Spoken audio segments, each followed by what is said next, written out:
बिल्लाहि मिनश शैतानिर रजीम बिस्मिल्लाहिर रहमानिर रहीम बिस्मिल्लाहिर रहमानिर रहीम अल्हम्दुलिल्लाहि रब्बिल आलमीन वस्सलातु वस्सलामु अला अम्मा बाद फ़क़द क़ाला अल्लाहु फ़ी किताबिल करीम बिस्मिल्लाहिर रहमानिर रहीम या अय्युहल्लज़ीना आमनू इत्तक़ुल्लाह वब्तगू इलैहिल वसीला। सलवात पढ़ दे। अल्लाहुम्मा सल्लि अला मुहम्मद व आले मुहम्मद। हज़रान गिरामी सामीन किराम, दोबारा आपकी खिदमत में आज छठा रमज़ान है। हाजिर हुए हैं सूरह माइदा लेकर उसकी 35वीं आयत सूरह माइदा की। सूरह माइदा की 35वीं आयत है 35 आयत, जिसमें खुदा इरशाद फरमाता है साहिबान ईमान तक़वा अख्तियार करिए और वब्तगू इलैहिल वसीला, और अल्लाह तक पहुँचने के लिए वसीला को अख्तियार करिए। हज़रान गिरामी, इससे पहले कुछ बयान करूं, ये बताना जरूरी है कि सूरह माइदा, ये माइदा कहते क्यों है इसे? कुरान का जो माइदा है, माइदा के मानी होते हैं दस्तरखान के। दस्तरखान, माइदा यानी दस्तरखान। असल में इस सूरह में ये हुआ कि जो जनाब ईसा के मानने वाले थे, उन्होंने जनाब ईसा से दरख्वास्त की, जो है वो हवारीन जिसे कहा जाता है। जनाब ईसा के मानने वाले को क्या हवारीन, जैसे असहाब थे उनके दौर में हवारीन चलने लगा। जो वो जनाब ईसा से दरख्वास्त किया, क्या आप हमारे लिए अपने रब से दस्तरखान मंगवा सकते हैं, यानी आप आसमान से दस्तरखान मंगवा सकते हैं। जनाब ईसा ने दुआ की और दस्तरखान आया, और इसका तस्करा आयत 112 से 115 में सूरह माइदा में जिक्र है। तो लिहाजा इसीलिए इसको क्या कहा जाता है सूरह माइदा, क्योंकि इसमें दुआ की थी दस्तरखान की और खुदा ने दस्तरखान भेजा, इसलिए इसको माइदा कहते हैं। ठीक है, अब दो बात इसमें है, एक है तक़वा अख्तियार करिए साहिबान ईमान को, दूसरा ये है कि वसीला, और तीसरा राह खुदा में जिहाद। तीन मुतालबा किया गया है। सबसे पहले हम वसीले के मानी देख लेते हैं, वसीला कहते किसे हैं। वसीला यानी क्या है? वसीला का मतलब होता है जरिया, यानी अल्लाह से करीब होने का जरिया, उसे कहा जाता है वसीला।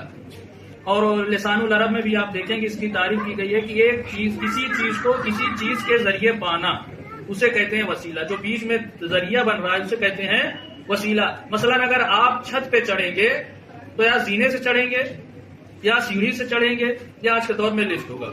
अगर ये तीनों चीजें हैं, जीना सीढ़ी, इसी को क्या कहते हैं?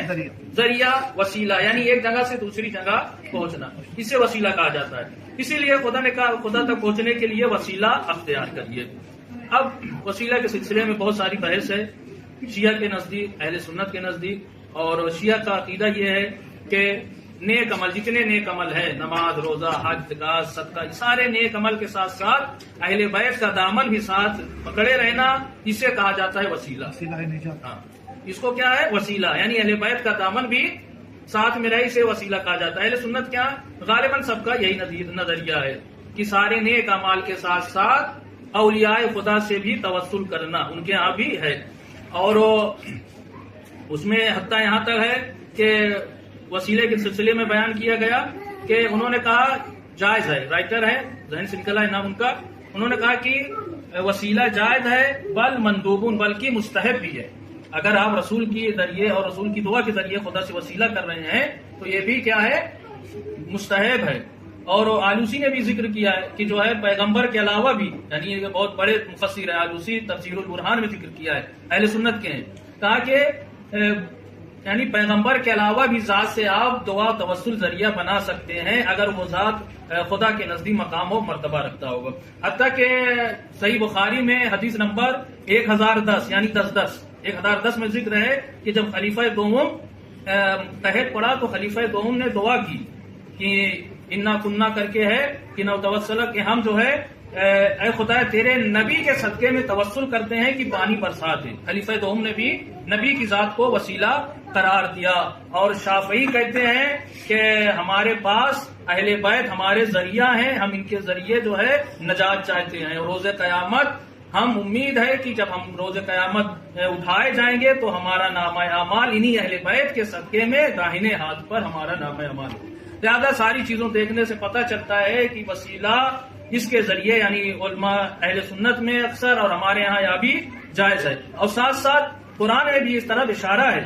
सूरह निसा में जाकर देखेंगे, سورہ نساء میں اس چیز کا ذکر ہے کہ جب منافق آ کے جو ہے توبہ کرتے تھے اور استغفار کرتے تھے، خدا سے استغفار کرتے تھے، آیت ہے باقاعدہ غالباً 68ویں آیت ہے، اس میں اس کا ذکر ہے کہ پیغمبر یہ آ کے خدا سے دعا کرتے ہیں اور آپ سے بھی آپ ان کے حق میں دعا کرتے ہیں. جب یعنی ہم سے دعا کریں اور آپ ان کے حق میں دعا کریے کہ ان کی توبہ کو قبول کریے، تب میں ان کی توبہ کو قبول کرتا ہوں. یعنی پیغمبر کی ذات بھی قرآن نے وسیلہ کرایا ہے. قرآن میں بھی ہے. حتیٰ جناب یوسف کے جو یہ بھائی گنہگار تھے، جب انہوں نے توبہ قبول کروائی تو اپنے بابا سے کہا، جناب یعقوب سے کہا، تو جناب یعقوب نے ان کے ذریعے یعنی دعا کی، جا کر دعا قبول ہو. یعنی انبیاء کی سیرت میں بھی ہے کہ ملتا ہے کہ یہ وسیلے کے ذریعے خدا سے دعا کرتے تھے. لہٰذا جب ان کی سیرت میں ہے تو ہمارے بھی لیے نمونہ عمل ہے. اور اس کے بعد تیسری چیز اس میں جو ہے وہ ہے جہاد فی سبیل اللہ. ایک تقوی ہو گیا. پہلی چیز اتقوا اللہ، میں تقوی کے بارے میں بتا چکا، اس میں بحث نہیں کرنی ہے کہ تقوی کی معنی کیا ہے، خدا سے کیسے ڈرنا ہے، یہ بات ہو چکی ہے. دوسرا وسیلہ اور تیسرا کیا ہے، جہاد فی سبیل اللہ. صاحبان ایمان، جہاد کا مطلب کیا ہے؟ ہم لوگ سوچتے ہیں جہاد کا مطلب جو ہے صرف تلوار اٹھانا ہے. نہیں، صرف جنگ کرنے کا نام جہاد نہیں ہے، بلکہ اپنے نفس کی حفاظت کرنا بھی ایک جہاد ہے، جسے جہاد اکبر کہا گیا ہے. سب سے بڑا جہاد کیا ہے؟ اپنے نفس کے ساتھ جہاد کرنا. آپ سو رہے تھے، نیند غلبہ پائی تھی، اذان ہو رہی تھی صبح کی، آپ نے سوچا کہ اٹھیں کہ نہ اٹھیں. اب یہاں پہ آپ کا شیطان کہہ رہا ہے مت اٹھیے، لیکن اپنے نفس کو آپ نے جھنجھوڑا، ہٹایا اور وہاں سے آپ مسجد میں چلے آئے. اسے کہتے ہیں جہاد بن نفس. آپ بھوکے تھے، دل کرا کہ روزہ توڑ دیں، لیکن آپ نے روک لیا اپنے کو، اسے کہتے ہیں جہاد بن نفس. آپ کے غصے میں تھے، عنقریب سامنے والے کو گالی دے دیتے، لیکن آپ نے کہا نہیں، روزے میں گالی دینا جائز نہیں ہے اور ویسے بھی حالت میں گالی دینا جائز نہیں. آپ نے اپنے کو روک لیا. اسے کہتے ہیں کیا؟ جہاد بن نفس. اسلام میں سب سے بڑا جہاد تلوار کا نہیں، جہاد بن نفس کو کہا گیا ہے. ایک صلوات بھیج دیں محمد وآل محمد. بہت ساری آیتیں ہیں. ساری آیتوں کو چھوڑتے ہوئے دو آیتیں جو مہم آیتیں ہیں اس سورہ مائدہ میں اب چھٹے پارے میں آج کے عنوان سے، ایک ہے آیت بلغ ہے اور ایک ہے آیت اکمال. آیت بلغ کیا ہے؟ آیت بلغ وہ ہے جب مولا علی کی ولایت اور امامت کا اعلان کرنے کا حکم ہوا. یعنی آپ غدیر خم میں جب رسول آخری حج کر کے پہنچ رہے تھے غدیر خم میں، وہاں پہ جو ہے وہ اعلان ولایت علی بن ابی طالب کا حکم ہوا تو یہ آیت نازل ہوئی. یا ایھا الرسول بلغ ما انزل الیک من ربک. اے رسول وہ چیز پہنچا دیجئے جو آپ کو پہلے حکم دیا جا چکا ہے. یہ سورہ مائدہ میں ہے. سورہ مائدہ بلغ کون سی آیت ہے کہ جہاں پر علی کی امامت اور ولایت کا اعلان کیا ہے، اس آیت کو آیت بلغ کہا جاتا ہے. اس کے بعد جب علی کی ولایت کا اعلان ہو گیا تو ایک آیت نازل ہوئی. اس آیت کا نام ہے آیت اکمال. الیوم اکملت لکم دینکم. اے حبیب، آج ہم نے تمہارے دین کو مکمل کر دیا ہے اور نعمتیں تمام کر دی ہیں. تو آیت اکمال جو ہے اس دن کیا ہوا؟ دین مکمل ہوا اور نعمتیں تمام ہوئی. آیت بلغ کیا ہے؟ اس دن علی کی ولایت اور امامت کا اعلان کر رہی ہے یہ آیت. یہ